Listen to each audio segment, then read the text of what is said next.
5 नदियों की भूमि किसे कहा जाता है? पंजाब। 7 टापू का नगर किसे कहा जाता है? मुंबई। बुनकरों का शहर कौन सा है? पानीपत। अंतरिक्ष का शहर किसे कहा जाता है? बेंगलुरु। कौन सा शहर इलेक्ट्रॉनिक सिटी के नाम से जाना जाता है? बेंगलुरु।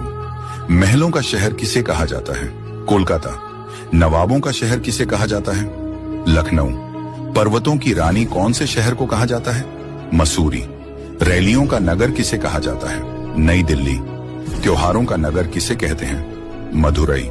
मसालों का बागीचा किसे कहते हैं? केरल। गुलाबी नगरी किसे कहा जाता है?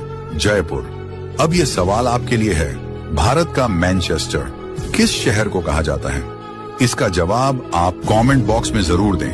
और हाँ, अगर आपको वीडियो पसंद आया हो तो कृपया वीडियो को लाइक करें, शेयर करें और हमारे पेज को फॉलो करना ना भूलें। धन्यवाद।